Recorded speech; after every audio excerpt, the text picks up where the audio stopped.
Nephew की पहली किताब, 12वां भाग।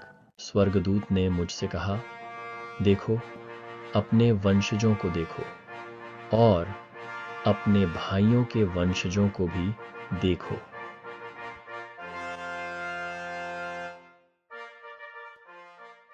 मैंने प्रॉमिस्ड लैंड को देखा, जो बहुत बड़ा और खूबसूरत था, जो होराइजन से भी परे फैला हुआ था। मैंने ऊंचे ऊंचे पहाड़ देखे जो आसमान को छू रहे थे, तेज बहती नदियां देखी और हरे भरे जंगल देखे। मैंने बहुत सारे लोग देखे, जितने समुद्र किनारे रेत के कण होते हैं। वे अलग अलग जगहों से और अलग अलग बैकग्राउंड से थे, लेकिन सबके होप और ड्रीम्स एक जैसे थे। यह जमीन अपॉर्चुनिटीज और होप से भरी हुई थी। ये एक लाइट हाउस की तरह थी, जो नई जिंदगी की तलाश कर रहे सभी लोगों को रास्ता दिखा रही थी। यहाँ सपने सच हो सकते हैं और फ्यूचर अनलिमिटेड पॉसिबिलिटीज से भरा हुआ है। मैंने देखा कि बहुत से लोग इकट्ठा हो रहे हैं और एक दूसरे से लड़ रहे हैं। थंडर। मैंने युद्ध देखे, युद्ध की अफवाहें सुनी। मेरे लोग तलवारों से मारे गए, अनगिनत लोग मारे गए। मैंने पीढ़ी दर पीढ़ी गुजरते देखा। युद्ध और संघर्ष इस धरती पर कभी बंद नहीं हुए। मैंने देखा कि एक डार्क मिस्ट प्रॉमिस्ड लैंड पर छा गई, जो देखने में बहुत ही अजीब और डरावनी थी। आसमान में बिजली कड़की, जिससे मनहूस बादल चमकने लगे। बिजली की कानफोड़ देने वाली गड़गड़ाहट घाटियों में गूंज उठी, जैसे पूरी धरती फट जाएगी। मेरे पांव के नीचे की जमीन हिलने लगी। भूकंप के जोरदार झटकों ने धरती को चीर दिया और हर तरफ तबाही मचा दी। प्रकृति का गुस्सा फूट पड़ा और जो नज़ारा कभी बहुत ही शांत था, वह बर्बाद हो गया। मैंने देखा कि जमीन और चट्टानें फट गईं, पहाड़ टूट गए और उनके टुकड़े टुकड़े हो गए। मैंने देखा कि जमीन से काला धुंध हट गया और बहुत से लोग जिंदा बचे थे। धरती पर छाया हुआ अंधेरा छंटने लगा और एक नई दुनिया सामने आई। बादल हटे और सूरज की रोशनी फिर से धरती पर पड़ने लगी।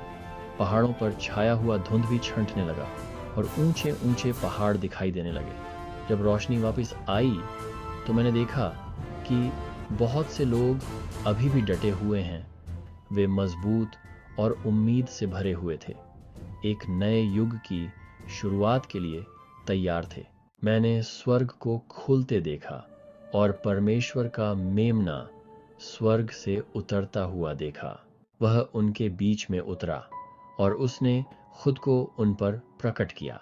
मैंने यह भी देखा और गवाही दी कि पवित्र आत्मा 12 अन्य पुरुषों पर उतरा, जिन्हें परमेश्वर ने बुलाया था। और देखो, ये 12 पुरुष मेमने के 12 शिष्य हैं और इन्हें तुम्हारे वंशजों की सेवा करने के लिए चुना गया है। क्या तुम्हें मेमने के 12 शिष्य याद हैं?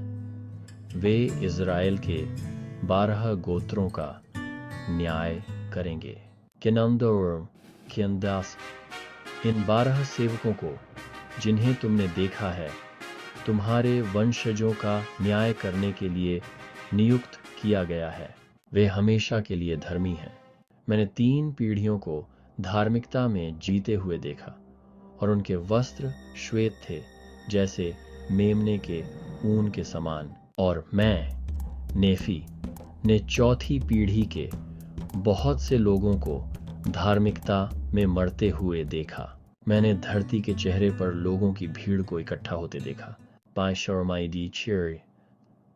मैंने अपने वंश के लोगों को और अपने भाइयों के वंश के लोगों को एक दूसरे के विरुद्ध इकट्ठा होते देखा।